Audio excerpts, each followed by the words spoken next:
D214 Gaming Podcast is for mature audiences only. Opinions expressed are our own and do not represent any Department of Defense or U.S. government entities as a whole. This podcast is for entertainment purposes only.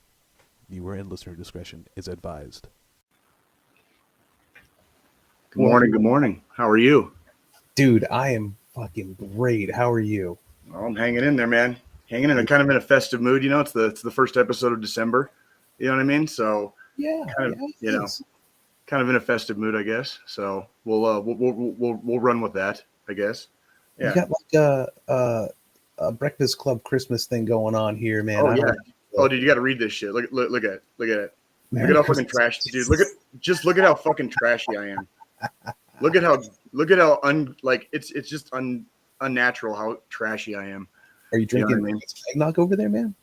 Oh no. We got this morning's beverage is going to be my typical beverage of champions. So I was watching Yellowstone with Nikki. We kind of got into that, and excuse me, there was an episode where they go up to a bar and they're like, "Get us a couple of yellow jackets," and I was like, the fuck are yellow jackets? And then they fucking hand them fucking Coors Original, basically. I guess that's like in that show, that's what they call Coors Original, I guess. But yeah, I got a tall can here, and it is Sunday, so kind of like Johnny Cash says, you know, if the first half isn't too bad, I might have the second half for dessert. So we'll see how that goes. We'll see how that goes. A little bit of Christmas cheer, you know. Yeah, no, I definitely hear you. You can't go wrong with Christmas cheer in an aluminum can, you know. Yeah, little pop tops, man. I just got my good old fashioned poop mug with my coffee in it because just that is also delightfully tacky. Like I love it, dude. That is like delightfully tacky. I fucking love that. You're literally drinking out of a cup of shit. Yeah, it's my shit cup. This is it helps me poop in the morning anyway. You know, this is like whole mental capacity and everything. You just get in the right mindset of everything. And it's like coffee will keep you regular. Coffee will absolutely keep you regular. That is for sure. That is for fucking sure. Hell yeah, dude. What's been good this week? Man, like doing a freaking burn with a freaking blowtorch basically on my entire household, dude. Like everything that's left. Like, so the Army has already come and received the products from my household here and already delivered them to Missouri, where I will be living. Okay. In just a couple, less than 2 weeks now, but a couple short weeks, we're going to be there. The household goods that I had the Army take, basically, they're already there. So the only thing left in my house right now is me, my children, and the stuff we need for the next 2 weeks, and a couple of like very small piecemeal items that can basically fit in my car. And for anybody getting any ideas about, you know, trying to run up in my house, dude, like I assure you, your life is totally not worth what we have in this house right now. So there's nothing left in here. And really just going through the garage and just throwing shit away. That's really been my week. It's nothing exciting or overall like holy crap, but right. I've been making a steady amount of forward progress, and I've been very, very pleased with the progress made, but not only by myself, dude. Okay, real talk. Like we drove back from Kansas City last Sunday, 1 week ago, and I shit you not, I gotta freaking plug this because my kids have been unnaturally immaculate this entire week. They were fucking amazing on a 9-hour car ride back here last Sunday going into Sunday evening. Yeah. They've gotten up every day with not very much complaint at all. You know, done their stuff. I give them chores, you know, when they get home from school after their homework's done, they have chores. Sure. They got everything done on fucking time. You know, like I was like kind of like, you know, Sergeant Dad Campbell this week a little bit because we had a couple timelines to hit. My landlord wants to show the house here pretty soon and stuff like that, which I need to let him do that. You know what I mean? That's kind of a fair play, you know, being that we're going to be out of here in a couple of weeks. So, but my girls have been so good this week, and I'm like happy to publicly announce that. Like it's been amazing, fucking amazing. Like, so yeah, that was my week. How was your week? My week's been grand. I travel around Pennsylvania a lot for work, so it's mostly just driving around and doing stuff around people's houses or some businesses for a gas company, and really I get like the best view of every bit of our state here, just because I get to take all these back roads. I get to see all this cool stuff. And like the best part of my day is truly like the end of it when the sun's going down and I'm still out on the road and I can see all these really amazing sunsets. So I tend to snap pictures of that, and then like just some random shit I've seen around the area, like a payphone that's still in a booth at a bar. Mm-hmm. Like, damn thing still looks like it worked too, and I was like, oh wow. It's got a couple pictures of that. Have some videos of some pretty crazy sheep I saw at a farm. You know, like nothing, just stupid shit. Was Black Phillip in there? Have you ever seen The Witch? Have you ever seen The Witch? I don't think I have. Oh my God, you need to see The Witch. That is like one of the greatest horror movies of all time, and it's like fairly, yeah, but it's fairly recent. This is not your typical. This is not a Friday the 13th slasher horror movie. This is like an extremely slow burn. Like a lot of people find it boring, but man, if you get to the end, it's one of those like movies that moves kind of in a crescendo, and as soon as it hits the apex, as soon as it hits the peak, the movie's over. And it's fucking perfect, dude. Like the movie's been out for a while. That's a long sound clip. That's not what I thought it was. I thought I had a shorter one on here.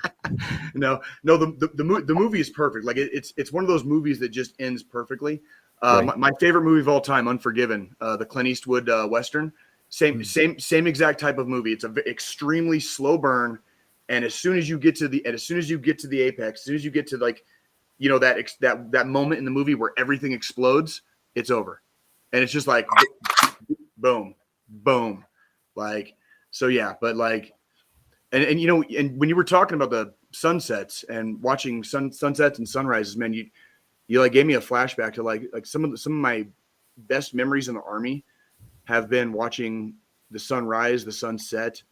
A lot of times you get to see the sunrise when you're out running or ruck marching, you know what I mean? And you kind of take in like that odd beauty, like you in the middle of the suck, you're taking in like the odd beauty, or when you wake up in the field and you watch the sunrise, sometimes it's perfectly fucking gorgeous, you know, or that is the exact thing where I sat there and that's what I thought embracing the suck truly meant, when it's like you were in the shittiest situation right now. You were in the middle of nowhere. You don't even have a fucking portage on you can go shit in. You have to go dig a hole and use a bag or something. You know what I mean? Like it's just that bad.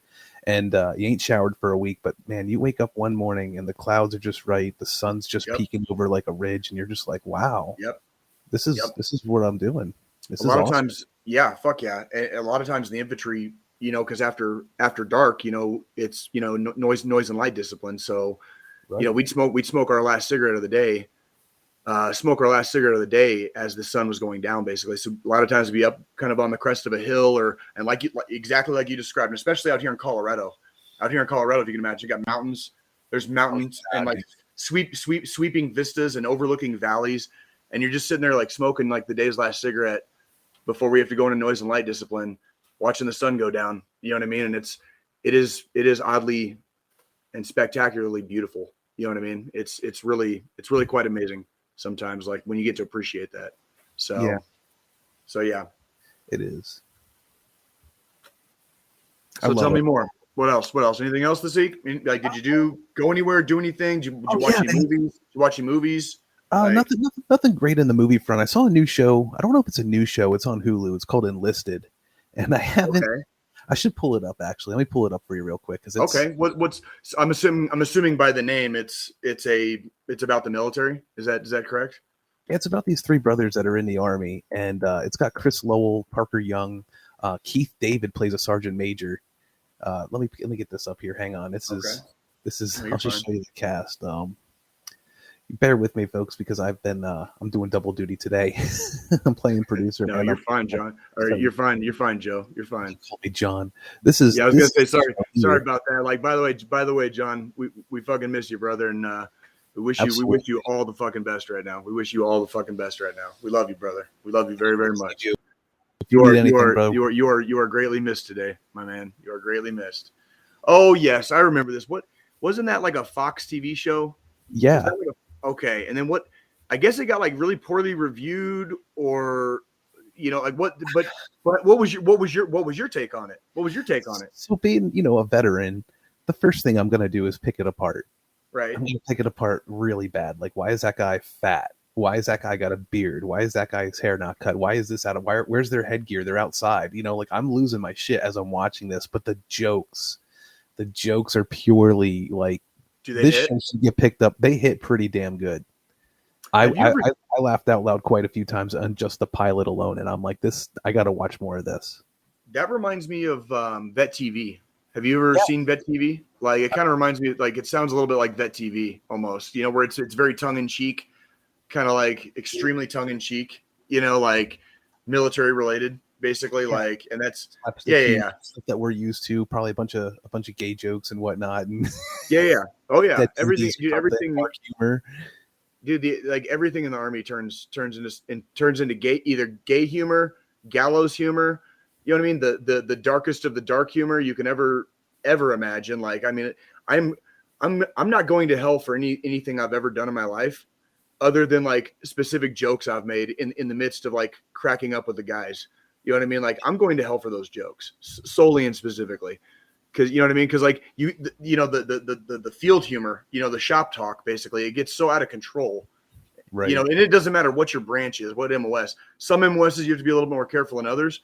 But good God, dude, like the gallows humor that occurs out there is just like there's jokes I would never ever publicly state. You know what I mean? Like even if I was a stand-up comedian, because it was like because you'd instantly like the world would hate your guts. You know what I mean? Like, and we're sitting out there laughing about it in the field. You know what I mean? Just laughing about it in the field. Dude. Oh, what happened here? We didn't mean to do that. Yeah, I'll say it right now. The Army is literally 90% gay jokes. The entire time I was in, it was nothing but. And I really couldn't understand what was going on with that. You know, like most people you just roll with it. It's like primarily testosterone infused environment. You know what I mean? To such an extent that some of the chicks are more badass than the dudes. You know what I mean? I mean, like I'm talking about. I've seen some badass lady soldiers, dude, just like tear through like their time in service like a chainsaw, dude. You know what I mean? Like they are like seriously badass broads, dude. If you pardon the expression, you know what I mean? And they kick some fucking ass just as much as fucking the dudes do. And a lot of it's a product of you become a product of the environment basically that you're in, and that's really what it comes down to. And that's why I think a lot of people have hard times PCSing from duty station to duty station, because the culture and the environment can be vastly different unit to unit. You know what I mean? Right. So, right. I interrupted you. You were literally in the middle of a thought, and I just ranted. So I apologize. Okay, go ahead. It's okay. This is just a great experience to be on, on camera again. And after we did our After Dark episode with it, if you guys didn't check it out, go on YouTube, check out our After Dark special we had earlier this week. It was a blast doing that with our hosts Jay and John here.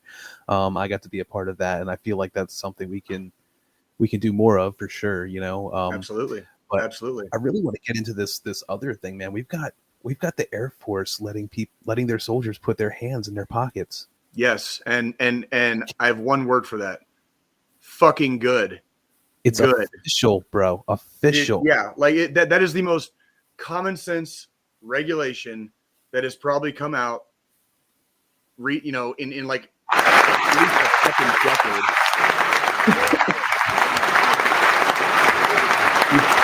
Man, like you could. Thank you. It just doesn't stop. Why is it the longest thing in the world? I gotta pick better ones. I need to screen these better. Oh, you're good. Don't bother me, dude. Don't bother me. But no, that is probably the most common sense regulation that's come through in minimum a decade. Like probably since before I joined. And I joined in early 2010. You know what I mean? So like, holy shit! Thank God somebody like common sense is actually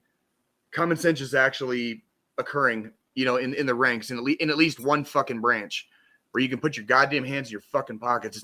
It doesn't look unprofessional to have your hands in your pockets. It's all in how you carry yourself. It's how you fucking carry yourself. You can have hands in the pockets and keep your goddamn shoulders squared away. That's not a hard fucking thing to do. You can still maintain military posture with hands in the pockets. Keep your fucking hands warm, man. It's cold in the winter, man. It's cold in the winter. Those Like, damn leather gloves they would issue with the wool liners inside. Oh my God, come on. I'll give you a very not so secret about the infantry, dude. Like when we go to the field, everybody puts their fucking hands in their pockets. I'm talking like all the way up and down the ranks. Okay. Like when you're in the field in the infantry, it's an unspoken rule. You can put your hands in your fucking pockets. It gets you are fake news. Fucking balls fucking cold, dude. Some guys like we've had like polar vortexes fucking hit us in the middle, like when we were in the field, and it was just like there's no way around that shit when it gets like that. There is no way around it. And you still have to train. You still have to fucking be able to fight. You still have to maintain your fucking bearing. You know, all that shit comes into play, you know, the situational awareness. And it's like the last thing you need to be worried about is whether or not you're allowed to put these down here and just fucking keep them warm if you're not otherwise occupied. You know what I mean?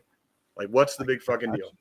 All you got to do. I mean, I want to know why they thought it was bad to begin with. Like, what was so bad about putting your hands? Is it because like you could trip and fall and like not? I think it's that like 50s, 60s, and 70s like work mentality of like, if you got time to lean, you got time to clean. You know, or like the fucking you know, if you've got your hands in your pockets, that means your hands aren't busy doing something else that they otherwise could be doing. It is fucking stupid. It's completely fucking stupid. Like that's an old school work ethic mentality that I'm not denying the work ethic behind that mentality, but that's an old school mentality where just because I have my hands in my pockets doesn't mean I'm not engaged in doing something necessarily. Right. Okay. So that's the difference. So I don't know. That's fucking about time. That's all I can say is about fucking time. It like, is good for the Air Force, and I hope all the other branches fucking soon follow. That's right.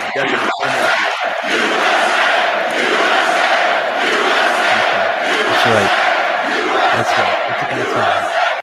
I remember he bitching about it every day. Why can't I put my damn hands in my pockets? Why do they got to bitch about it? And you know what would piss me off is you'd see so many officers with their damn hands in their pockets, and it was like, bruh. Rules for thee, not for me, bruh. Fuck you, bro. Funny story. We were in Camp Buring, and I was walking with my platoon leader, Lieutenant Crisp at the time. Coolest dude ever. Guy looked just like Ron Howard, I swear to God. A young funny. Ron Howard. Yeah, it's funny. And he was a beast too, man. Like he would lift like crazy amounts of weights all the time. It's just like, what the fuck? But we were walking out after PT, and I mean, I'm just in my PT uniform, nothing special. And he's got his blue vest on, showing that he's a LT, right?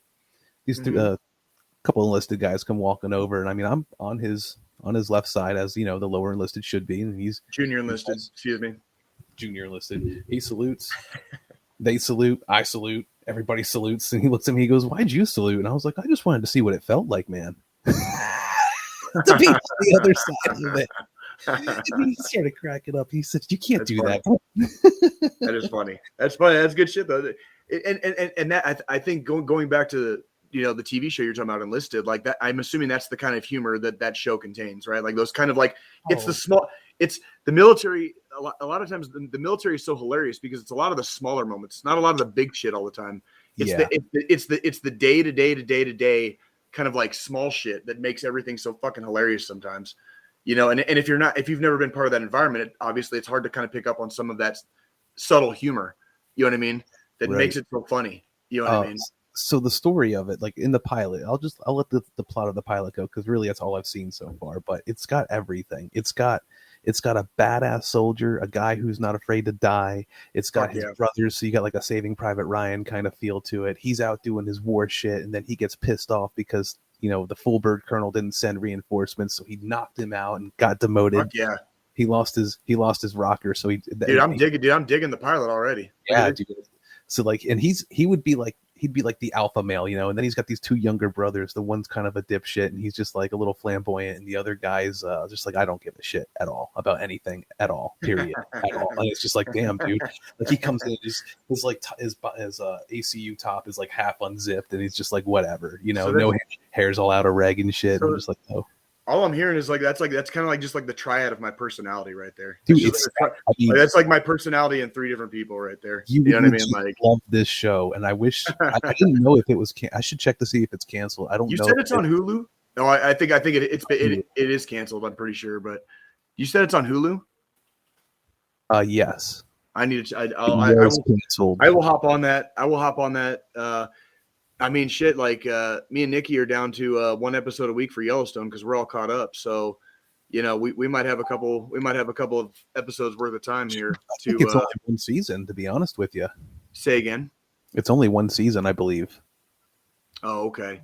Okay, yeah, I was gonna say I remember it. I remember when it came out, and I remember that it kind of went away like super quick too, and then that was it. Like, but I remember what There's I'll tell you what this reminds me of. There's a Canadian TV show called Todd and the Book of Pure Evil, and it was kind of like a horror comedy set in high school around this group of friends, and it only lasted 2 seasons, but oh my fucking god, was that. Like I watched it in Afghanistan with a buddy of mine on my first deployment, and that show is fucking hilarious. Like if you're into like horror comedy, it's like it's all centered around this whatever. But it's same shit. It was like it made it 2 seasons. It got canceled, and that's all we got. That's all we got with it, basically. You know what I mean?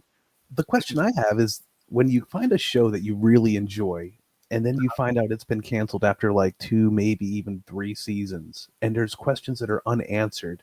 Like, don't you ever get to the point where it's like, I wish they would have at least finished it out or like done something as a big finale, like a 1-hour finale, just to tie up all the loose ends and shit. That is exactly why I recommended the TV series Dark, which is on Netflix, to John, and I highly recommend it to you. I recommend you watch it in the original German language with subtitles. Oh man! And because that's how it was recommended to me. It is 3 seasons long. It has a definitive ending. 9. And I don't want to ruin anything. So that's all I can say is it's the single greatest TV series I've ever seen in my life. Because of that, because I've come to expect shows to only have 2 seasons or 1 season, or I get into a new show and it gets canceled. It's like, I ain't fucking with all that anymore. Like it's 2021, homie.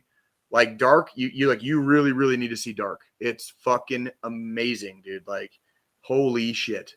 That is something I will look into. I'm not a big horror dude. I've never been into the whole genre of it. There's a few shows I got into, which I mean, most of America did it. I know of one of them being American Horror Story.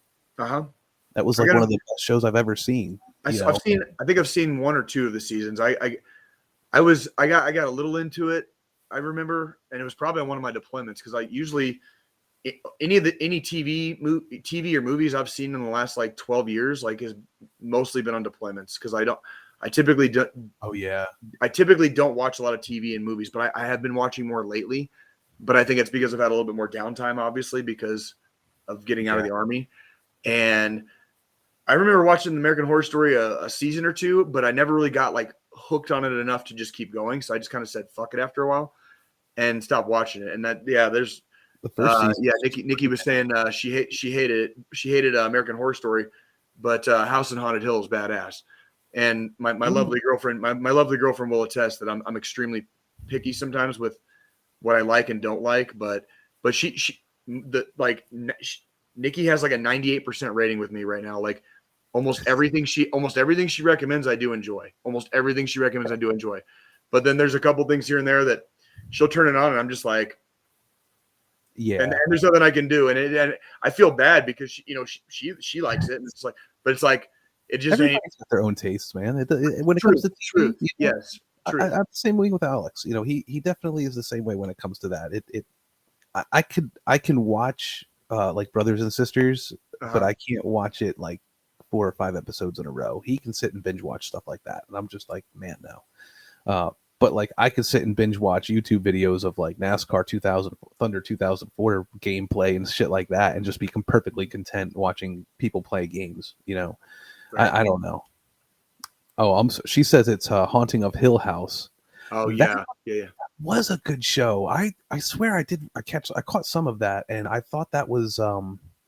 We haven't gotten through it. We watched. I know she showed me that particular series, and it was one of those things. I think we just didn't finish watching it yet. Like we have 3 or 4 shows that we're like halfway through a season or something, and like we just haven't picked back up where we left off, like The Witcher. Because I'd never seen The Witcher. She wanted to show me that. Which, by the way, like so far, everything I've seen is like really cool. So I have nothing bad to say about The Witcher. I've never watched Game of Thrones all the way through, but excuse me, I've never watched Game of Thrones all the way through. So we were doing that, but yeah, it's a slow, creepy burn, and Jay has no attention span. So I'm also not necessarily going to deny that. I mean, you heard it here first, ladies and gentlemen. Jay has absolutely no attention span, like a goldfish. He has a second and a half, and that's it. Poof, gone. Go ahead, baby. Yeah, those are yours. Yes, those are yours. Get your breakfast, baby. Pour yourself some milk. By the way, she says he means more than 4 episodes of Game of Thrones. Well, I'm sure you've seen a few more than 4. The way you talk about it, you have some knowledge. No. I read the books. I read the books on my deployment, and then what I did over the years is I never really watched the show. What I did was I would watch particular scenes because I wanted to see how the scenes looked as they filmed them. So like the Red Wedding, I watched the Red Wedding because I remember reading about that, and then when the Viper fights the Mountain, I watched that because I remember reading in the because those are attached to the story in the books, like they're exactly how they happen in the books. And right. So I read all 5 books that were out on my first deployment. Wow. So but I was getting really bored by like book 4 and book 5 anyways. So like I wasn't really, that's why I never really watched the show, because like I was already kind of losing interest by like the 4th and 5th book. So, but that was just me though. I totally get why it was a big thing and why it became a phenomenon. And I also totally get like why people really freaked the fuck out and why it crashed so bad in that last season. We got from John saying that he's watched our actual host, John, who's on sabbatical today, said he's never watched Game of Thrones past episode 4, but he watched it to he watched the Red Wedding because he was curious about it. And that's fair. I too was curious of the Red Wedding. I heard Joe Rogan talking about it on his podcast this week. Do you know what it's based on? It's based on something real. It was based on Clan Campbell and Clan McDonald, as in Clan Campbell. And Clan Campbell basically pulled a fucking jack move on Clan McDonald back in Scotland. And that was some real shit that happened. And to this day, there is a pub in Scotland, and it's more of a joke. It's more of a touristy joke nowadays. But it's outside the pub. There's a sign or a placard on the wall. And it says "No Campbells or Hawkers." Oh shit! And it's because of that incident where the Campbells basically invited this other family and group of people into their homestead and then fucking massacred them in the fucking dead of winter. I'm gonna look at it. So yeah, that's some real shit, and that's what George R.R. Martin based the Red Wedding incident in the Game of Thrones series on. That's what he based it on. So, and this is a real motherfucking thing. Like that'd be the ancestral lineage of my family namesake, basically the Campbell family. Oh, I think they have something you can actually go to a Red Wedding. And the Campbells and remember the Campbells were the bad guys in this one. So like the Campbells kind of acted like some sons of bitches, but in the olden days of Scotland, right? So yeah, brutal, bro. It's completely fucking brutal. And it completely fucking happened. That's some real life shit. That's some real life shit that actually happened, bro.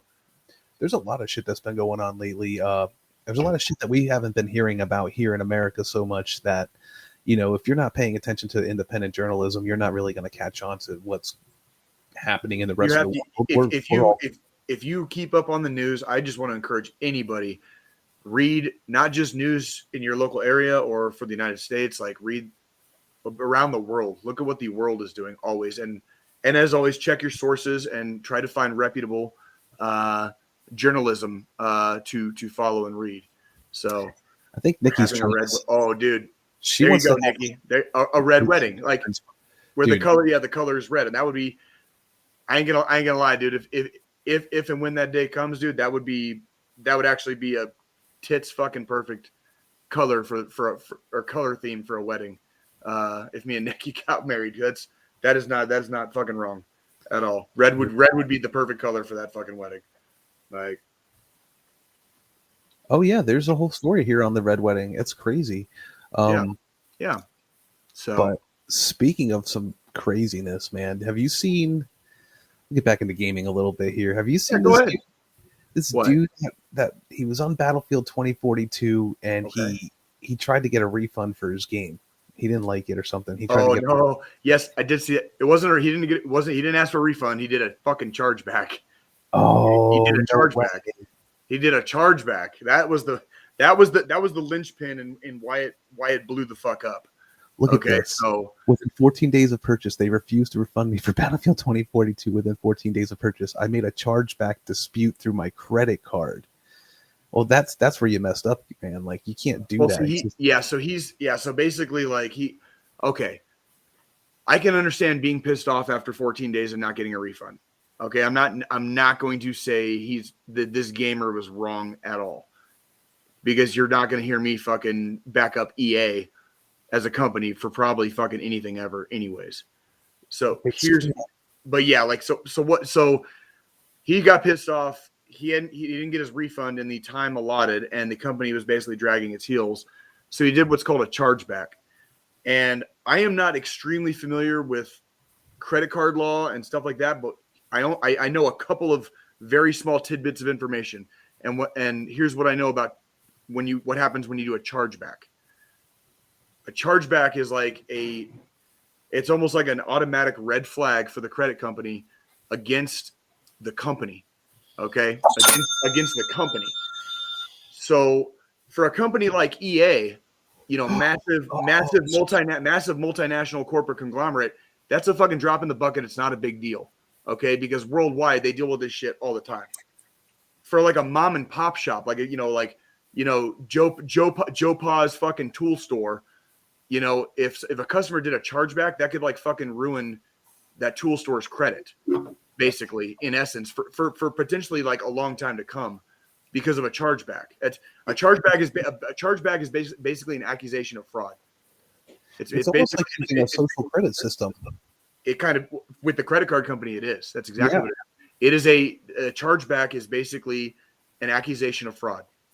Okay, in very loose and layman's terms, it is an accusation of fraud. No! So this kid fucking did a chargeback against EA.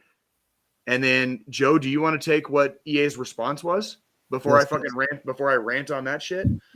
We have received notification from your bank or payment provider regarding a chargeback or reversal on a payment made on your EA account. As a result, we have canceled any subscriptions that are active, removed any entitlements or games associated with the payments, and closed your account with immediate effect. Immediately.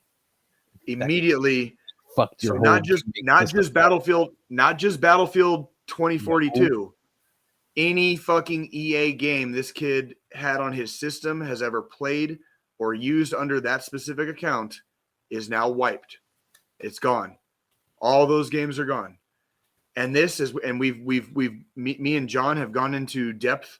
Me and John have gone into depth on this podcast before over the dangers of not having a physical disc copy of a game. You know what I mean? Like this is where we run into problems. It's 2021. It's the future, kids.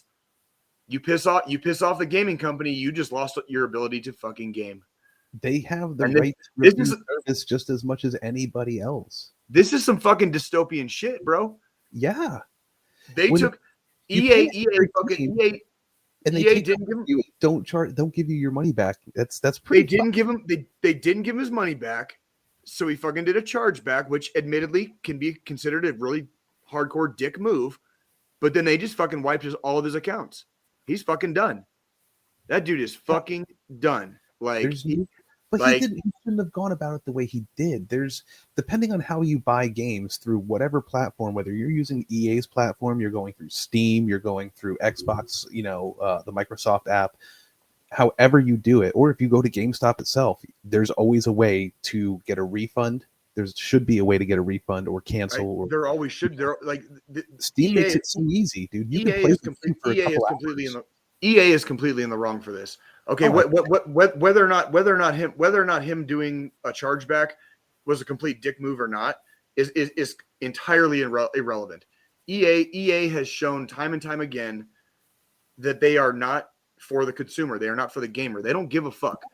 Like they have EA has the most downvoted comment in history on Reddit. Look, while I'm ranting, look up most downvoted comment in history on Reddit. Okay. EA has shown time and time again that they are not for the consumer. They are not for the gamer. They don't give a fuck about anything except money. Okay. And now they're just proving it yet again. So regardless of the fact that the kid kind of pulled a dick move on EA by fucking doing a chargeback, it is so fucking irrelevant. Fucking irrelevant. The intent is to provide players with a sense of pride and accomplishment for unlocking different heroes. As for costs, we selected initial values based upon data from the open beta and other adjustments made to the milestone rewards before launch. Among other things, we're looking at average per-player credit earn rates on a daily basis, and we'll be making constant adjustments to ensure that players have challenges that are compelling, rewarding, and, of course, attainable via gameplay. We appreciate the candid feedback and the passion the community have set forth around the current topics here on Reddit, our forums, and across numerous outlets. You're good. Like, that's like, it was EA Games. 667,000 points. Yeah, I was one of the downvotes on that too. Like, dude, fuck EA Games, dude. Like, fuck EA Games, dude. Like, fuck these cocksuckers. Fuck these corporate suckers of Satan's cock, dude.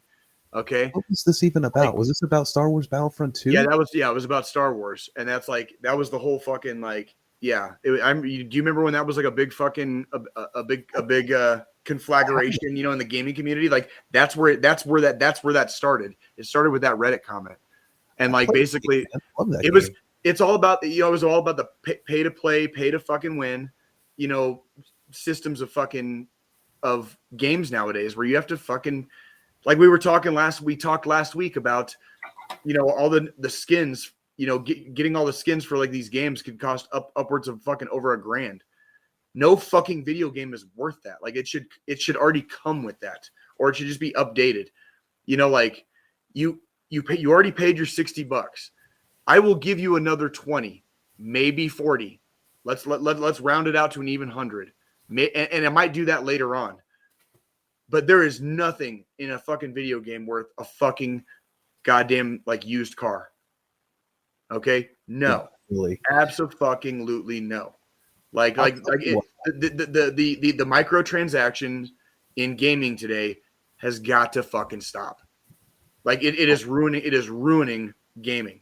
Have you heard of these kids that are maxing out their parents' credit cards because that was happening years? That was happening years ago. That's been happening from Fortnite and everything, man. Like I hear that every now and then from my friends and their kids. It's like, well, shit. Why are you letting them have access? Why is your card info there? I shit you not, man. Like I've never once put any of my credit or debit card information into any of my gaming consoles. Oh, like wow.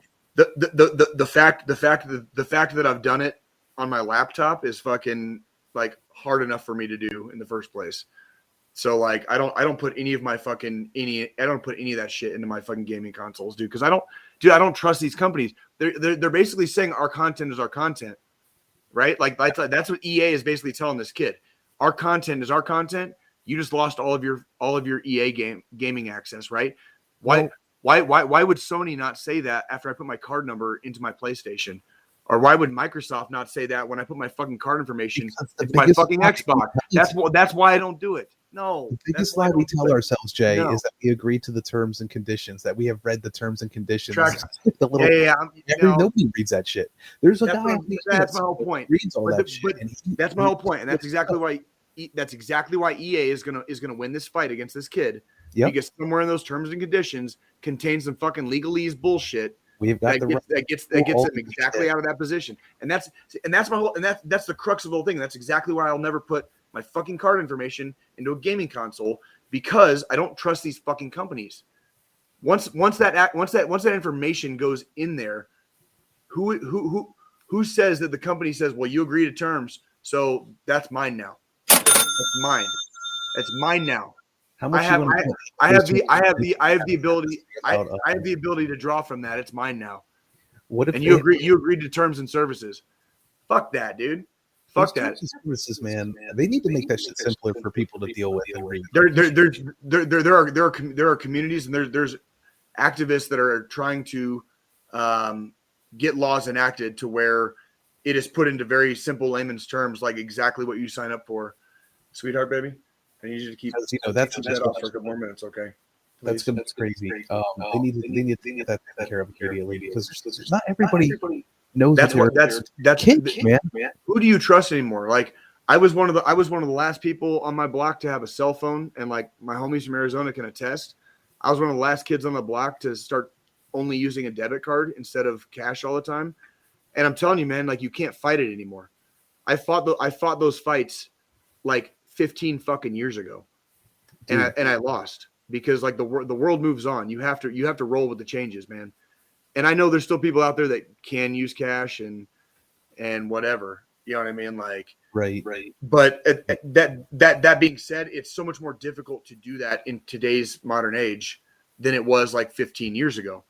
And companies like EA, when they retain control over their content through terms and services, they can tell you fuck you when you ask for a refund and wait however fucking long they want, because if you take them to court, they've got money for fucking lawyers. They can drag that shit out for fucking years. They could pay you a fucking $1 million settlement and it would still be a drop in the fucking bucket.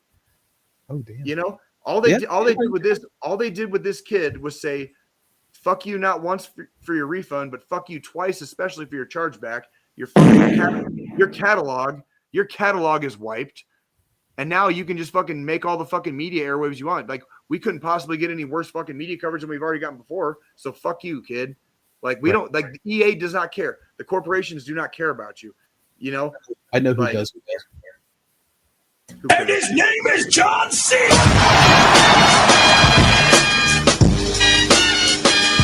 What? I'm telling you, bro. Fucking thank God we have people in this world like John Cena. Thank God for people like John Cena. I would have almost no hope for humanity if it wasn't for people like John Cena in the world. You know?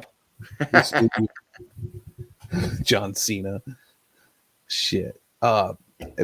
So speaking of AAA games and how they're fucking crazy and how they're just how much God hates us all. And how much God hates us all. Think about this. When we were kids and we were playing games on like Nintendo, Super Nintendo, N64, and we found glitches. Right. It was so cool. It was like, holy shit, they fucked up and we found it, you know? Like that was because they had people to look for that stuff and before a game went out, so that when you were paying for a game, you were paying for a not broken piece of shit. Okay. Correct. That is correct. So we used to think that was a cool thing to find. Those were the days.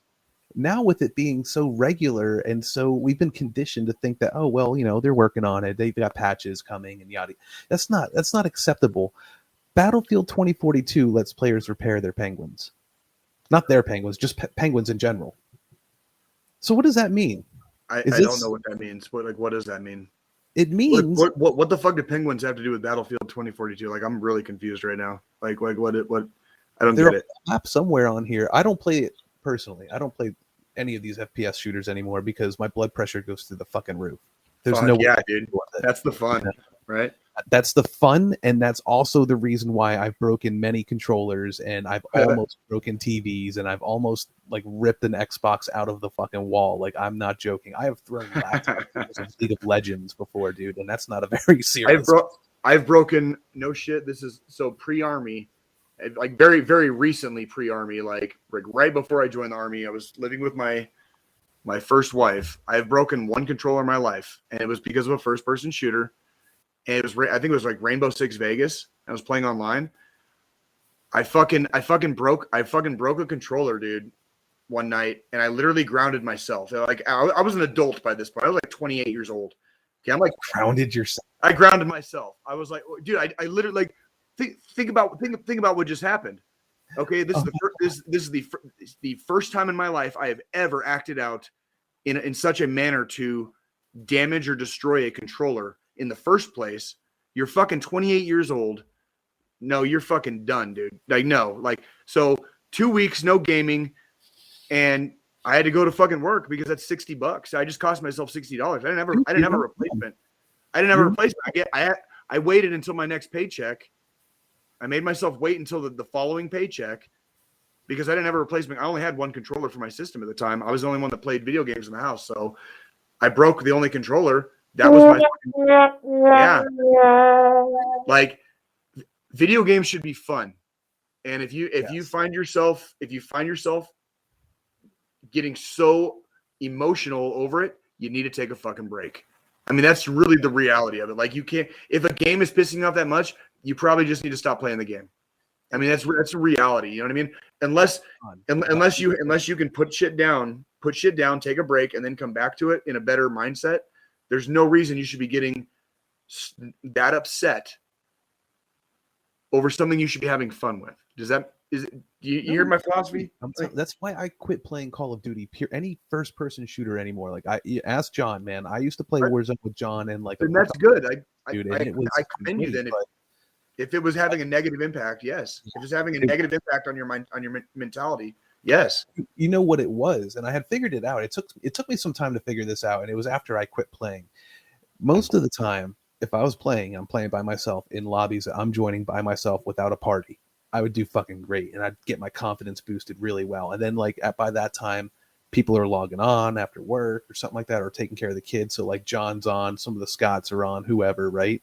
And then we get into a lobby and start doing, whatever multiplayer shit we got. And I'm sucking, and I'm like, what the fuck, man? Like, I was doing so well. What is going on? Well, here, these motherfuckers are so high level above me and so much better with their KDs that they keep putting me in matchmaking lobbies that are for them and not just I had a big problem. You can go back in the archives on this podcast. You will hear me bitching. Spawn and die. Just fuck. You will hear me bitching about that. Like, you are far from the only one on that one. That was part of the reason why I stopped playing the game as well. But I got tired of paying $60 for a game where I was getting pissed off every fucking 2 seconds because I couldn't do anything with it when I was playing with my friends. So you stopped playing. Like, I stopped playing. Now I'm on Forza Horizon 5. I've got some games. I got my truck. I still play Ghost of Tsushima. I replayed fucking Red Dead Redemption. I replayed Red Dead Redemption 2 over the summer. You know what I mean? Like, I just went back into my own world. I was like, fuck it, dude. Like, I'm not. I agree with you to an extent, because if you're not having fun, why would you put yourself and subject yourself to that? It's like torturing yourself mentally and emotionally. You know what I mean? Like, it's for playing a video game isn't to be upset. It's to relax. It's to enjoy that time. Exactly. It's constructive with your time in that way. When you watch kids playing video games, all right. And this is kind of what got me too. Whenever you watch kids playing video games, they're always having so much fun, like with something like Minecraft or something casual, right? Now, I finally got to the point where I was like, I wonder if I would enjoy something more casual instead of all this action, all this, because that's what we grew up with, was all the action-packed shit. And I had some racing games back then, but they were, not simulations. And nowadays it's like there's so much shit you have to think about, all the decision-making process that you have. I'm going all over the place, I know, but the decision. You're fine. I'm enjoying this. I'm listening. That you develop, or that like a kid develops by playing these like intense, violent type games. It's kind of crazy. I think even Alexandria Ocasio-Cortez had said something about the military trying to use video games to recruit kids early on, and it's like, well, yeah, but why not? I mean, if it's a tactic, it gives you. I mean, I would argue always that growing up playing video games gives you a cognitive edge in the real world once you become an adult, because you are already, very, very in tune with making split-second decisions and having to use, multiple pathways of thinking and decision-making skills. So, right. Neurons are all over the place when new ones, new connections all over the brain when you start doing shit that you've never fucking done before. Right. And kind of going back to like, video gaming should be fun, and, it doesn't necessarily have to always be casual, but like I remember the early days of DD214 gaming, like last year during coronavirus. That was kind of how all this started. Was everybody was like locked in?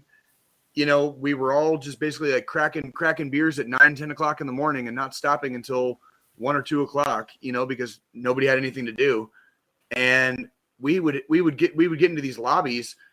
And we would just have these big groups of people, and everybody's be cracking up, fucking laughing, like just going 6-on-6, like we make our own custom games.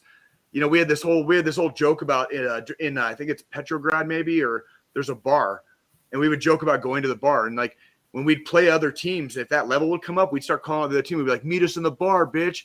And we would make the bar like the hot spot of the map, basically. And we're like, and like, he died like a dog. Sometimes, dude, sometimes it worked out for us. Sometimes it didn't, you know, but it was always fucking hilarious. It was like, we would just be, it would be hard to play because I'm like trying to play Call of Duty while I'm like laughing so hard I'm crying, basically. You know what I mean? That's what gaming is supposed to be. You know what I mean? That's what gaming is supposed to be, right fucking there. Like whether you're playing Call of Duty or Minecraft or some innocuous, you know, single player journey through fucking space and time, doesn't fucking matter. Like gaming should be fun. If you're getting emotional about it, if it's impacting your mentality, it's impacting your mood. If you're if you're fucking breaking controllers, especially, fucking no, dude. Like take a fucking break. Like, walk away. Take a fucking knee, drink water, you know, and fucking reconsider what the fuck you're doing to yourself. Because start again with a better mental attitude. Like have a more positive mental attitude. You know what I mean? Like that's not what gaming is supposed to be about.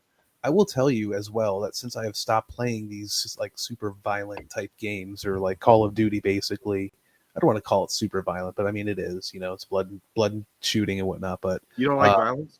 No, I do. I love that. All right. So when Modern Warfare came out and it was like this revamped version of Call of Duty, I was like so into the idea that they had like these spec op dudes come in and they had their input on the game and like how things are supposed to look and work and move. And I was like, this is it, dude. Like this is the last Call of Duty I think I'm probably going to ever play. I'm hitting my mid 30s. I'm kind of slowing down in the gaming aspect and like leaning more towards watching it and like enjoying it that way. So, you know, and having my casual games, but like that game, I'm telling you, was it. And then like, I figured it was going to be one of these things where since I'm not as good with it anymore, because, you know, the lobbies were getting harder, joining with my friends and the matchmaking was difficult, that instead of just being mad at the game and being mad that I'm not good within these lobbies with the game, I should just be thrilled that I'm still playing with my friends. Right. Hanging out with my friends. And so that's what the shift was with me for that until it just, we all kind of fell apart for a bit. The COVID didn't bring us together. It kind of tore us apart a little bit because there was very interesting. It's very interesting because that's exactly how I got kind of into it basically. Yeah. So that's very interesting. Like kind of like reversal of fortune right there. It was, but it also created a much stronger bond among brothers that I've realized through the past year or so. And it's also honestly why I'm here today, because if it weren't for that series of events happening, I may not have even considered putting these headphones on, getting a microphone and like helping you guys out with this. I'll tell you right now, Joe, like, especially like we are happy to have you here. We appreciate you being here and helping us out as a producer. And like today, on a day where our brother John had to take a sabbatical, you're able to step up and put your and not only step up, but you're willing to put yourself on camera too, which is gay. Where you going at? Well, that's the last time I try to give you a compliment. Oh shit. With that being said, I appreciate you guys letting me come on the show here. You know, it's fun to participate every now and then on the episodes, you know, putting a little quip in here or there where I can. Yeah. Dude, you kill it on the captions. You kill it on the fucking captions. You really do. Like I'm really into the conversation. I'm telling you, dude. But the addition of the board is really helping, I think. Oh, absolutely. That's what I'm saying. That's really all. You know, me and John have decent enough banter between ourselves, and then especially when we have guests on, that makes it that much easier. And all we needed was the ability to look stuff up on the internet, sound effects, and the rolling captions. The rolling, like, dude, this is like, dude, we're like a middle-aged Wayne's World. Like, that's basically what we're doing. This is a middle-aged Wayne's World. Like, yeah, dude. Like, we do our own thing. We play games. John made me eat that fucking chip. You know what I mean? Like earlier this year. Which by the way, I will be taking the Pocky one chip challenge next year as well. So at some point, whenever they release the Pocky chip for 2022, Ooh. I will be taking the chip challenge on here. The difference is the last episode I did the chip challenge, I didn't do it till almost the end, and like I was fine the whole time. This next one when we do it, I'm gonna eat it first thing. I'm gonna like show everybody, and I'm gonna fucking eat it, and then we're gonna do the whole episode with me with the fucking hot chip in my mouth, basically. All right, so that's what we're gonna do. Here, you heard it here first, folks. 2022. As soon as that chip comes out, Jay will be all up in that. I'm all up in that ass, dude. I'm all up in that ass, like, dude. You call me Jay Tampon, dude, because I'm all up in that ass. All right. Great job. Excellent. Yeah. Just because you said that earlier, Wayne's World, basically. I appreciate it. I mean, is that a wrong comparison to make? You tell me. Because I'm thinking like the way we kind of structure things and the way we kind of rant. We've played games on here. We've had lists. You know what I mean? Like, are we not? Is that not what we're doing? Is that not what we're doing? Like, what are you doing right now? What are you doing right now, Joe? You don't want to know what I'm doing right now. Oh, are you sure? Are you sure? He's taking medicine. Do you remember David Letterman back in the day? And he would be like puffing cigars like on the Late Show, and he'd be like down here, and he'd be like, and he'd come up and like kind of puff out a little bit of smoke, and like the fucking crowd would like go crazy because he's like not supposed to be smoking indoors. You know what I mean? Like on live television, not supposed to be smoking on television. You know what I mean? Like terrible. It's like, yeah, like. Yeah, I bet you remember when they took like alcohol ads off the air and like cigarette ads off the air.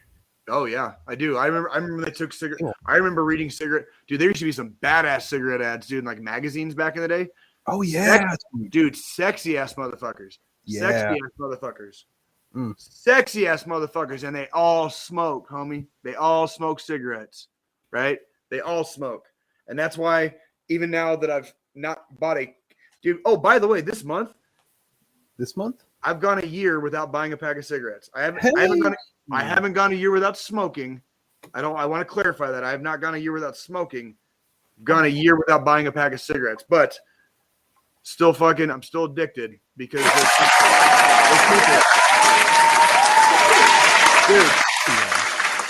those people were also sexy. They were all so sexy, dude. They were all so sexy.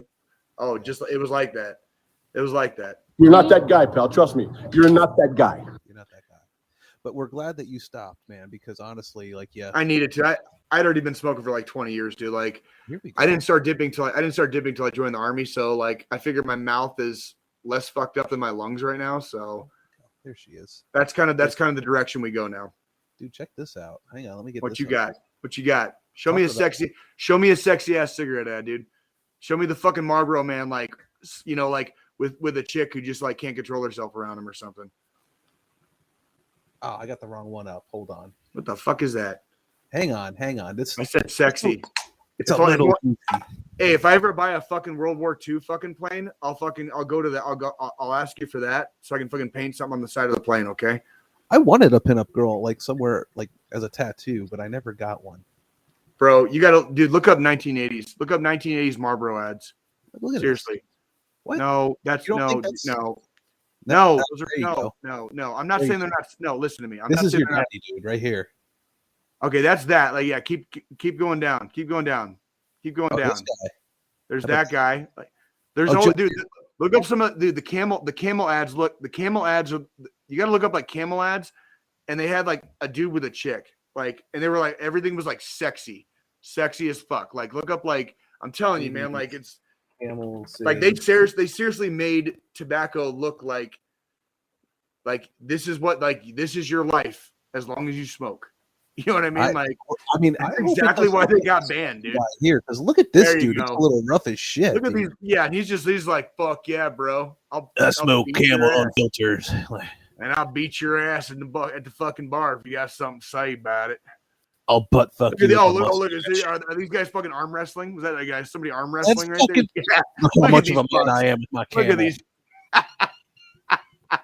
What is going the fuck on? Where are the chicks at, dude? Look at this. This is right here. Lucky. Oh, there you go. Okay, there you go. Yeah, shit like that. Exactly.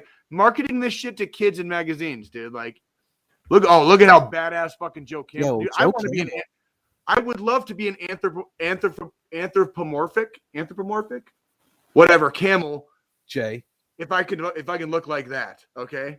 Anthropomorphic, is that the word? Anthropomorphic. It's like when you have like a fucking human body and a fucking animal head. It's anthropomorphic, I believe. Sweetheart, can you grab me that other beer, please? That's just, I cannot, dude. Oh my fucking god! I did not say that. You That is literally I just said you I want said, an anthropomorphic animal that doesn't- camel that looks like a. if I could look like that, if I could look like Bruh. that, Bruh. yeah, that doesn't make me a fur. We're. The captions don't lie, Jay. Oh my fucking god! Dude. Oh, that's so fucking okay. No, okay, just no. Okay, the answer is just fucking no on that. Okay. All right. Wait, we're not done yet. We're not done yet. Give me a second, baby. Seriously, honey. Yeah. You need to stop. Seriously. Okay, no. The answer is just fucking no. I do know a furry. Okay, no, I'm not even. Okay, I'm stop. Okay. You don't know me, bro.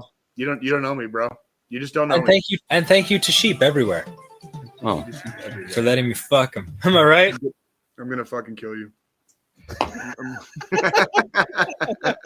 Except I'm not joking. Oh man, well here we go, ladies and I'm gentlemen. just This is my kidding. first and last time on the air. So I'm just fucking with you, man. What do we got? Hey, what do we got? What do we got next? Where are we at right now? So we I found out that 2/3 of Americans play video games. Really? That's Really? crazy, you know? Yeah, 227. I'm Americans actually really play pleased to hear that. That's good. That's a good sign. This is according to Mike Snyder at USA Today back in July 13th of this year. So Beautiful. It's kind of crazy. Fuck yeah. And to think about that, 90% of them said that they'll continue gaming after the pandemic's over, like when things go back to normal. So that's like the industry's boomed. And with that boom, that also is putting stress on like EA and all these game companies, developers to make better games or to develop faster to, appease the crowds. But case in point, GTA 6. That's never going to happen. No, it's dude. Same with Half-Life fucking 3 and everything. Did know. Well, here's the good news. That means 220 million Americans game. That means like gaming is fucking relevant. Finally, gaming is relevant. Gaming is in the majority. As far as these like cocksucking, suckers of Satan's cock, corporate. So poorly timed. corporate just freaking like fucks out there, like they're the ones ruining it. They're the ones ruining the status quo with what gaming should be. And I'm hoping that we can play a small part in telling these multinational bottom dollar, only giving a fuck about the shareholders assholes that like, I want gaming to go back to what it was. Just give us the product and we will provide all your money for you. Literally. If you make it worth it. Like poor John's I understand. John's freaking out in the comments. John's totally freaking out in the comments because we're so like, I love how off the train we are though. It's kind of fun. So we're John, listen, you let me do this. All right. Jay's the host. I'm a guest. We can just talk about whatever, dude. We've got plenty of time. We've got 25 minutes left. I'll tell you what, the next story is this one right here that it's kind of controversial in my book because it does kind of here we go.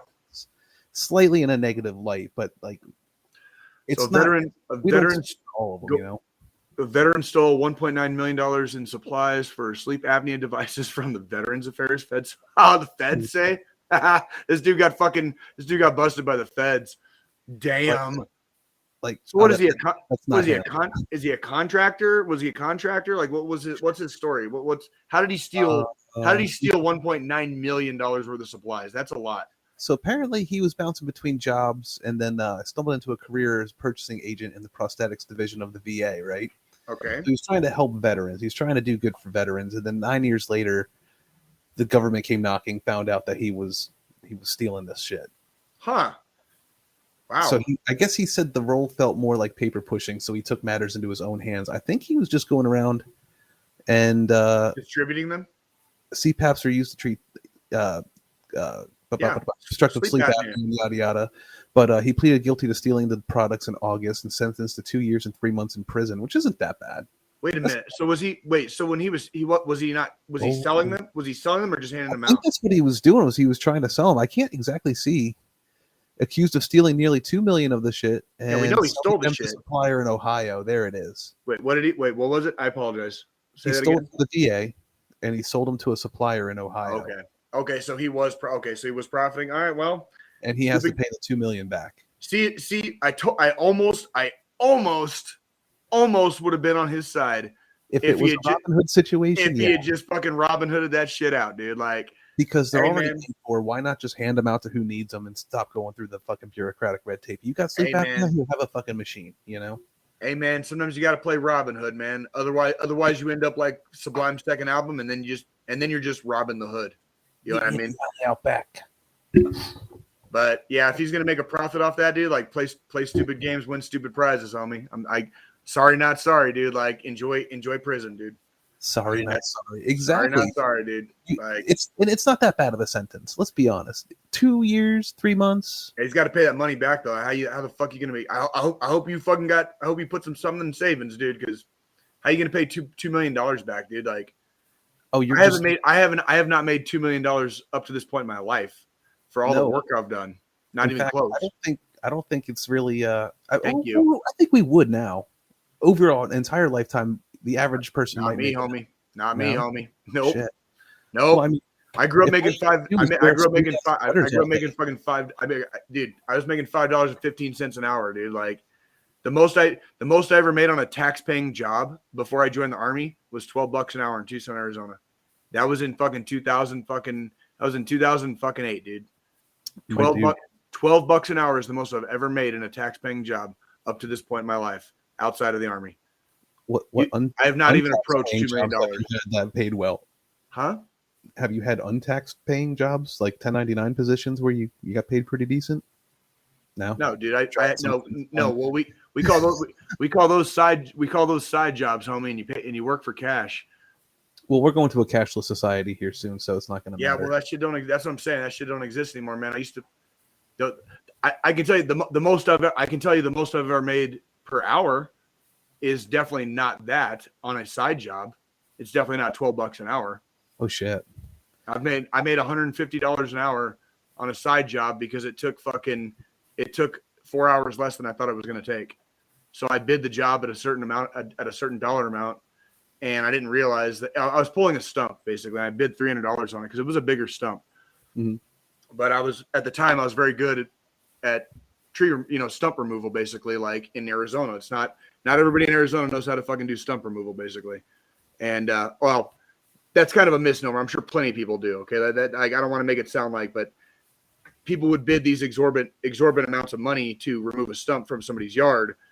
I can come in, ready to fucking take cash and offer at a greatly reduced amount. Does that make sense? And so Makes all the sense. what happened was I thought this tree stump was going to take 6 hours. Literally, I thought it was going to take, because it was very big around. And what you have to do is you have to dig down in Arizona dirt, which is basically hard as rock. It's called caliche. You got to dig around the stump, and then you got to start hacking out all the fucking roots, and then you can start fucking like wiggling out the fucking stump. Wiggle it, baby. I had a buddy with a truck, Mhm. and I dug down, I hacked the roots out, and I was going to use my buddy's truck to kind of wiggle it like a loose tooth, basically, just to get it kind of loose. Right?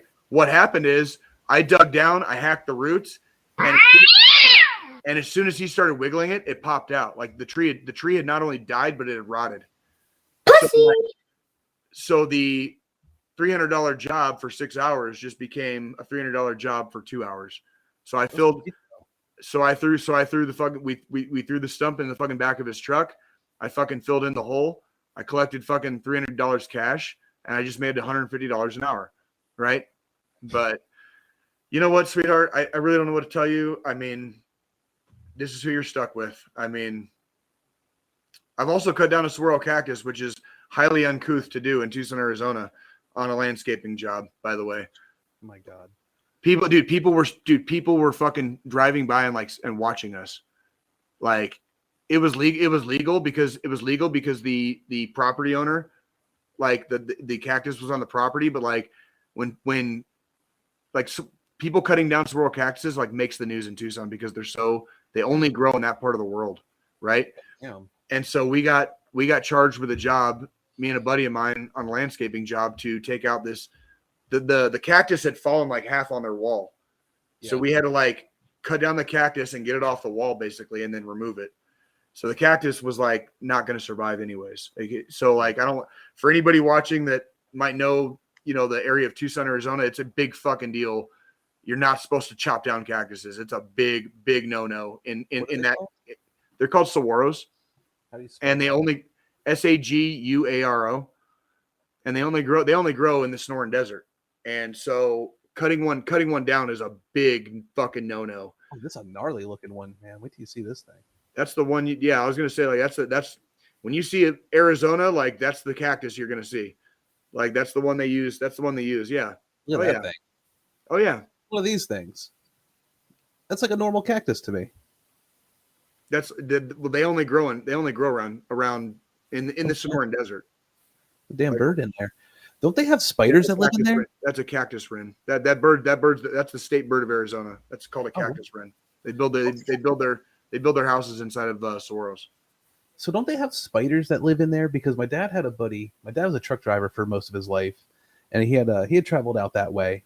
And I guess this dude figured, hey, I'm gonna grab some cactus because like you can eat that. I guess certain types of them you can eat. Certain types, but and he grabbed this, and then they went out to get something else to eat or do something, and they came back, and this dude's like entire cab inside of his truck was covered in all these spiders because there must have been like an egg or something that broke open, and it was like, oh my god. Yeah, that's possible. I don't think it wouldn't have been a saguaro. Those saguaro cactuses are extremely heavy because they're filled with water. Yeah. We have a cactus that let me see if I can find a picture for you. We have a cactus. When I moved into one of the houses that my parents lived in when I was a kid, we moved in. I remember being able to put a Santa Claus hat on top of that saguaro cactus when I was a kid. Yeah. Okay. I've since gone back to Tucson, in recent years, I guess. And that cactus is as tall as the house. So they take a long time to start growing, but then once they get to a certain size, they start growing exponentially. Does that make sense? Yeah. Yeah. And so they are basically filled with fucking water, filled with water and water weight. So like the cactus that we had to cut down on that landscaping job basically was not to be a dick and disparage saguaro cactuses. It was because the fucking cactus fell down on dude's wall and it was like breaking his fucking wall, and we had to get it fucking out of there. You know what I mean? So that's why people freaked out, because saguaro cactuses are basically endangered because they only grow in that fucking part of the world, but they are extremely heavy, extremely full of water. You know what I mean? And once they start growing, they grow exponentially. So it's really like you got to be careful with them. Once they get past a certain size, like the one that's in front of the house that I grew up in, that I'm looking for the picture of, they're going to need to remove it. They're actually going to have like a saguaro cactus removal service come and remove this cactus because it becomes dangerous. It's the worst microphone of all time. Well, it just becomes dangerous. It just becomes dangerous after a while because you can't. There's nothing you can do. And if they fall over, they will fuck shit up. It's like a fucking tree. It's basically like they carry as much damage as a tree would if it fell. The weight of those things, yeah, most certainly. And I've seen pictures of, if like a high windstorm or something comes out and like knocks one of them bitches over next to a house or onto a house, it'll take the roof out, it'll take windows out. God forbid you're laying there. You're not only laying in a pile of rubble, but you're also getting stabbed by that pile of rubble, and it hurts like a motherfucker. Right? You would not want to deal with that. Stabby walls. That's what I'm saying, dude. Like, and now, yeah, it's like, and from the time that I was a kid, like 6th grade, when I could stand up on a little rock that was right next to it and put a Santa hat like the one I'm wearing on top of it, just by myself in 6th grade. and now the fucking thing is as tall as and it's a 2-story house, so it's like a fucking, the cactus is probably 23 or 24 feet high at this point, and that's like, and that's still considered kind of a baby. They can become as tall as like 75 fucking feet. Dude, you know what I mean? Like they get fucking huge. That's insanity. I'm getting all the notifications on my computer. I'm so sorry. So I have some final thoughts, man. We have one last subject here I want to touch on before we hit our final thoughts today. Okay. John had thrown this our way earlier this week, and I feel like it's something that should be mentioned. Congress is trying to pass a bill. Specifically, the sponsor is Senator Tammy Duckworth from a Democrat from Illinois, and it's the Protecting Moms Who Served Act. Let me get this pulled up here. Okay. What's the? I hope there's There's this. So it requires the Department of VA to implement the maternity care coordination program. VA has to provide community maternity care providers that are non-VA with training and support with respect to the unique needs of pregnant and postpartum veterans, particularly regarding mental and behavioral health conditions in relation to the service of the veterans in the armed forces. So essentially it's to help, with postpartum depression, help with, your pregnancy and whatnot at a non-VA. I'm imagining this is if you're not within a certain mileage of one. Right.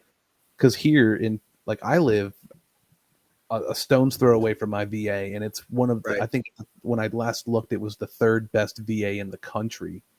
Right. I think I'm pretty close to a massive one in Kansas City. I'm pretty sure I'm close to like a massive one in Kansas City.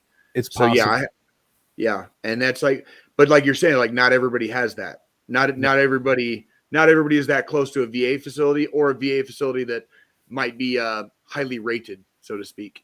You know what I mean? Like. But on this subject, it sounds like this is a great leap for veterans who are they don't have the right care at the right hospital or something. If they don't have the right doctor to deal with, maybe these VA doctors are too far and they don't want to do the remote call thing or something, or that's not available to them. So go to a doctor that you care and trust, maybe your own personal doctor through your own insurance or whatever. Unless you're like me and don't get insurance and just use the VA for everything because you're a cheap bastard. Fine, I'm the same way. You ain't gonna see me judging fucking anybody. I don't give a fuck. I earned that shit. That's how I'm saying. Like, it's all good, dude. Like, you ain't gonna hear me saying a fucking word about that. Right. Like, that's your right. Like, but this opens the doors for a lot of women that need this type of help, and it's great to hear that. This is being pushed through, and inversely, or I should say, conversely, in the healthcare field, still there's also S894, which is the Higher Veteran Health Heroes Act of 2021, which requires the VA to consult with the DoD to identify members of the military and community in the armed forces healthcare occupations to come back into more VA facilities. So they'll be considered over civilians. I mean, why not? You're training these people to be doctors, nurses, physicians assistants and shit. Why not put them to use? I hope A, healthcare in our country gets a lot fucking better. B, I hope women's healthcare, women's reproductive rights, like all that shit starts taking some massive leaps forward, because as of late, it seems like there's a lot of big steps backwards, excuse me. And I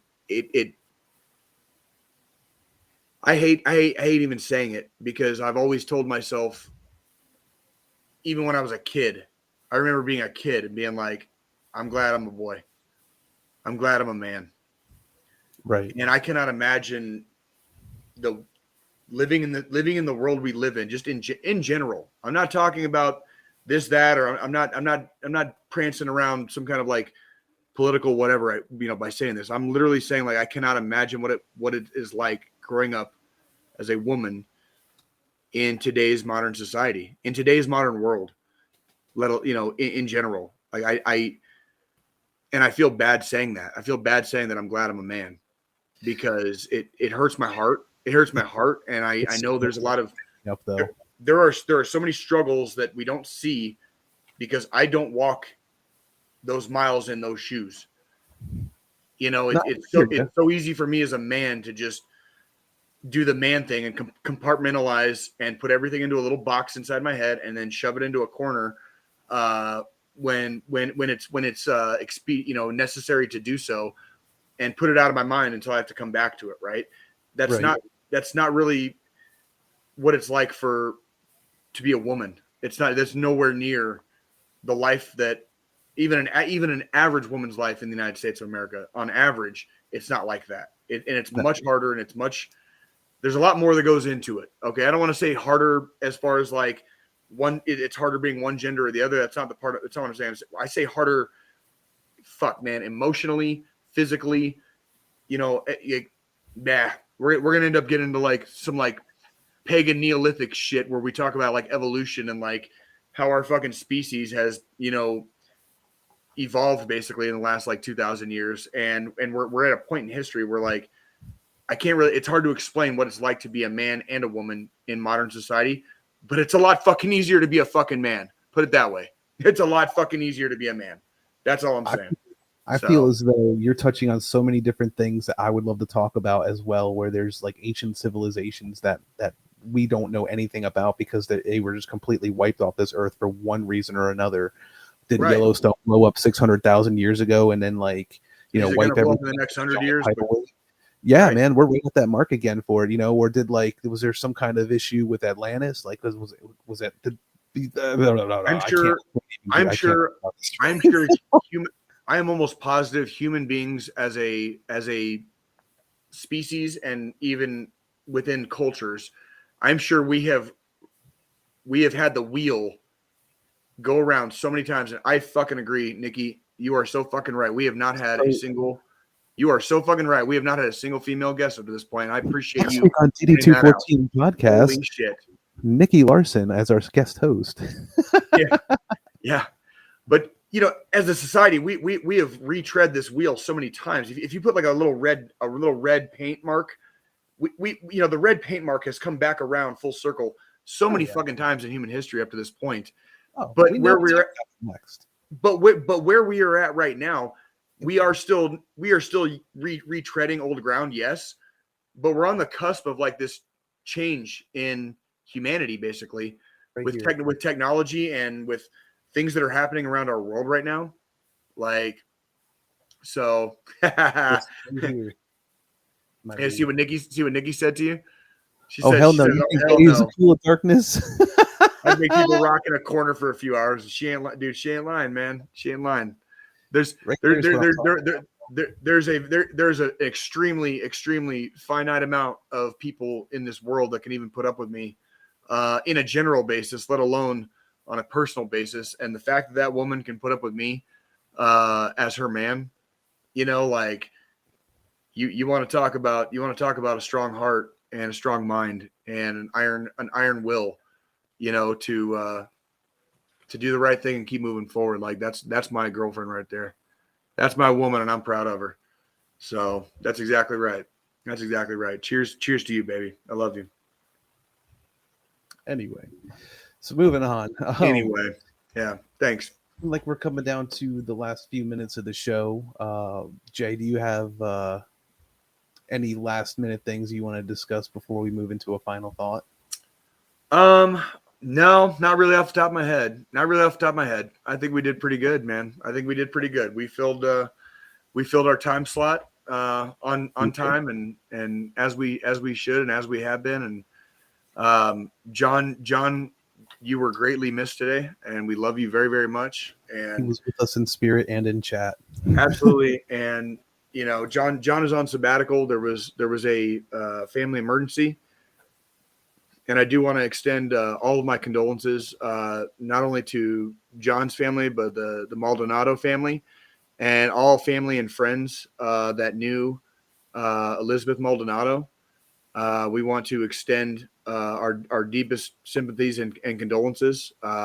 In this life, we on a long enough timeline, we end up dealing with death, and it's never comfortable, and it's never fun. It's never fun. But the part that's really cool about that part of life is that's when people tend to come together and do what we should be doing, not only as human beings, but like as a tribe, as a tribe, where we take care of our own and we take care of each other in times of need. And being that this is the first episode of December, we got a little festive, today, and I guess that can kind of segue right into our final thoughts, I guess, if that's okay. So yeah, absolutely. So being that it is now officially December, and this is our first episode this holiday season, I just want to say that no matter what happens, there are people out there that love you. There are people out there that care very, very much for you. There are entire worlds that would be shattered if something happened to you. So if you're having bad thoughts, if you are in a bad place, if you're broke as shit and you don't know where the fucking next gas bill is coming from, pick up the motherfucking phone. Okay, call somebody. Stop being proud and stop letting that stress overwhelm your brain. Life is hard enough. You don't need to make it hard on yourself too. Okay? I can't tell you how much I don't want to hear taps at anyone's funerals. Like, I don't want to hear taps, period. I don't. You guys. If you have imbibed, firearms are not your friend. Stay away from them. Okay? And if you have imbibed and you're having bad thoughts, sleep it off. Just go to sleep and wake up the next morning before you do anything at all. Pick up the motherfucking phone. Call somebody before you do anything. If you're on the other end, if it's 3:30 in the fucking morning and you just got done drinking with the boys and you've only been in bed for 90 minutes, but you hear that fucking phone going off, answer that bitch. Answer that bitch. That's somebody reaching out. I don't give a fuck if you're getting drunk dialed. I don't give a fuck if you're getting interrupted. If that person hasn't called you in 6 months and they're calling at 3:30 in the fucking morning, they ain't calling for no fucking reason. That's right. Listen up. Listen up and answer your goddamn phones, people. All right. And then, as always, I saw it was just up. We have the phone number for the National Suicide Hotline. That's 1-800-273-TALK. 1-800-273-8255. People love you. Worlds will be shattered. Okay? Don't do it. We love you. Call me. I have said many, many times on this podcast, send the DD214 admin page on Facebook a private message. I will send you my personal fucking phone number. You can call me 24 hours a day, 7 days a week, because I don't sleep, bitch. All right? I'm a fucking machine. And I'm going to be a machine until the day I fucking die. I will answer your phone call. I will talk to you at whatever time of day if that's what you need. So do it. Jesus hates a pussy, so don't fucking be one. Pussy. Yeah, don't be a pussy. And not inversely. I don't know why I keep saying that word. I love that word so much. But with all of that being said, on behalf of DD214 Gaming, we love all of you. Don't forget to check out our link tree. We've got every available way to listen to us. Please check us out on every platform, any platform. If you like what you're hearing here live, share with your friends. Let them see what's going on here. We're here every week, 11 o'clock on a Sunday. It's church, folks. This is it. This is our church. Don't forget. This is our church. Come get holy. Right. Come get holy with us. Here's what I drink for communion. I'll be mixing up some of that Rogue Energy here soon. And don't forget to check out Rogue Energy. If you want to smell colors, if you want to hear the birds off about 50 miles away, then this is the shit you need for you. If you want to bring your gaming to a new level where you are clear and completely jacked, this is it. For 36 hours, bro. 36 hours. fucking nuts. Discount code DD214 Gaming for 10% off your order. Don't forget to check out Blaze 8 online for all of your Delta 8 needs, our CBD needs, whatever you need, bro. They got it. Blunts, joints, salves, tinctures, edibles, fucking what you got, what you want. Flour, they got the fucking 8s and the quarters, and they'll probably get a whole damn pound of it for half the price of what Delta 9 costs. So check them out. That's blaze8onlinenj.com. And as always, swallow the homies. Always swallow the homies. Good night.